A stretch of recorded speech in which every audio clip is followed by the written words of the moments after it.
Hello, students, and welcome. Today, we're going to dive into a topic you've probably heard a lot about, credit, or, what we commonly call loans. We'll see how loans can be a really good thing, a big help, but sometimes they can cause some big problems too. So, let's begin. All right, to get us started, I have a simple question for you. Just think about it for a moment. If someone in our society needs money, let's say to start a small shop, or maybe for farming, or even for a medical emergency in the family, can they just, walk into a bank and easily get a loan? Does it work like that? Is it that simple? And more importantly, is it the same for everyone? That's really the big question we're going to look into today. The thing is, the answer to that question isn't a simple yes or no. The reality is, well, it's complicated. Access to credit, to loans, it's not the same for everybody. It's almost like there are two different worlds when it comes to borrowing money. For some people, a loan is like a ladder. It helps them climb up and achieve their goals. But for others, that same loan can become a really heavy weight, pulling them down. Let's make this real with two stories. On one side, you have Salim. He's a shoe manufacturer. He took a loan from a bank to buy materials for a big festival order. He made the shoes, sold them, made a nice profit, and paid back his loan. Easy. For him, the loan was a fantastic tool. It helped his business grow. But then, look at the other story. This is Swapna, a small farmer. She also took a loan to buy seeds and fertilizer for her crops. But then her crops failed. Now what? She couldn't repay the loan. Her debt started to grow bigger and bigger. For Swapna, the loan didn't help. It trapped. This situation that Swapna found herself in, it has a specific name. Economists call it a debt trap. And it's exactly what it sounds like. It's a trap. It's a really painful cycle where the loan, which was supposed to help, ends up making things much worse. The person can't repay, the debt gets bigger, and often they have to take another loan just to pay back the first one. It's a very difficult situation to escape from. So, this raises a question. Where are people getting these loans from? Well, there are basically two main sources. We call them the formal sector and the informal sector. The formal sector, think of banks and cooperatives. These are official, regulated institutions. The Reserve Bank of India, the RBI, keeps an eye on them. And a very important point, their interest rates are generally lower. Now, the informal sector, this includes moneylenders, traders, employers, even relatives and friends. There's no big organization supervising them, which means their interest rates can be much, much higher. Okay, let's look at some data. This chart is really interesting. It shows us where poor households in cities get their loans from. Look closely. What do you see? More than half, a full 54% of their credit comes from the informal sector. Just think about what that means. It means a majority of them are borrowing from moneylenders and others who charge those really high interest rates we just mentioned. Now, let's see the other side of the coin. Look at this chart for rich households. Wow, what a difference. A huge 83% of their loans are from the formal sector, from banks. So the picture is very, very clear, isn't it? Richer households have access to cheaper loans from banks, while poorer households are often stuck with expensive loans from informal sources. So the big question is, why? Why does this happen? And that's exactly what we're going to explore next. We really need to understand the reasons for this inequality in credit. Why do banks so often say no to a poor person who needs a loan?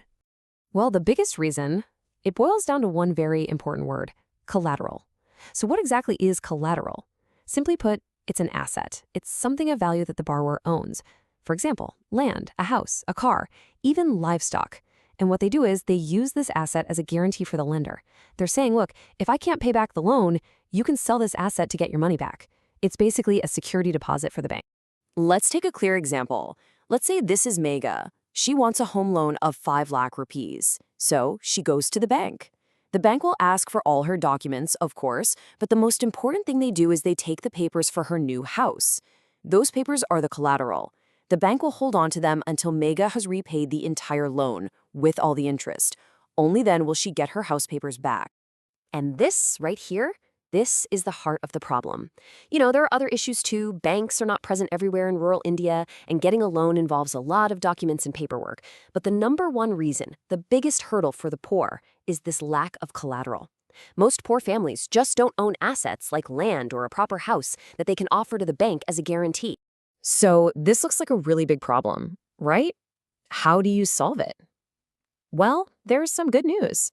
In recent years, a brilliant and simple idea has started to make a huge difference. It's a solution that helps the poor get access to credit without collateral, and it's called a self-help group, or for short, an SHG. So how does a self-help group actually work? It's really quite amazing. It all starts with a small group of people, maybe 15 to 20, who live in the same area. Very often, they're all women. What do? First, they start saving. They all contribute a small amount regularly. Could be just 25 rupees or 100 rupees, whatever they can manage. Then, this saved money, it becomes a small fund. And members of the group can take small loans from this fund for their needs. But here's the really clever part. After they do this regularly for a year or two, the entire group can go to a bank and get a much bigger loan in the group's name. Now you might be wondering, wait, what about collateral? The bank will still ask for it, right? And this is where the genius of the SHG comes in. The key idea is group responsibility. You see, the bank gives the loan to the group, not to one person. This means every single member is responsible for making sure the loan is repaid. It's this collective responsibility, this promise from the whole group that acts like collateral. It's a brilliant way to solve the biggest problem we talked about. And this idea of group responsibility, it's so powerful. It does more than just help people get loans. The impact is much, much bigger. So let's take a look at some of the other amazing benefits. Just picture this for a moment. A woman in one of these SHG meetings in Gujarat, she decides to take a small loan from the group's savings. What does she do with it? She buys a sewing machine, and with that machine, she starts a small tailoring business right from her home. Soon, she's earning her own money. That one small loan didn't just buy a machine. It gave her financial independence. It empowered her. And stories like this are happening in villages all across our country. So, when we list them out, the benefits are huge. First, SHGs solve the problem of collateral. Second, people can get loans quickly when they actually need them. Third, the interest rates are reasonable, much, much better than the local moneylender. And fourth, and this is so important, they really help women become financially self-reliant. Plus, these regular meetings become a platform, a safe space, where women can talk about other important issues in the village, like health, education for their children, and so on.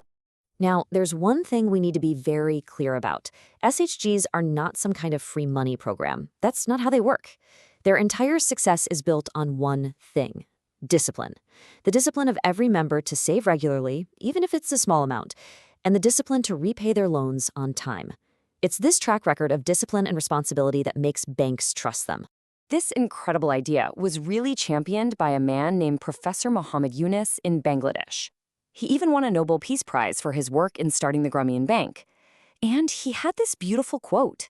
He said that if you can make credit available to poor people on fair terms, then millions of these small people together can create the biggest development wonder. And when we look at the success of SHGs in India, we are seeing his words come true. So let's just take a step back and look at the big picture. Why is all of this so important? Well, it's simple. Affordable credit, that is, cheap and fair loans, is absolutely crucial for any country's development. Because when people have access to fair credit, they can invest, they can start small businesses, they can buy better seeds for their farms, they can send their children to school, they can pull themselves out of poverty. And when millions of people do this, the whole country moves forward. So what needs to be done? What's the path forward? Well, there are a few clear steps. First, we need to expand the formal sector, more bank branches, more cooperatives, especially in rural India. Second, it's not just about opening more branches. We have to make sure that the poor actually get a fair share of the loans from these banks. And third, we must continue to support and encourage self-help groups, because we've seen just how powerful they can be. All right, as we finish up, I want to leave you with a question to think about. This is a very common type of question you might see in your exams. In your own words, try to explain the importance of self-help groups. How do they help poor people reduce their dependence on informal lenders, like money lenders? Try to structure your answer using the points we discussed today: collateral, group responsibility, and empowerment. Thank you for your attention.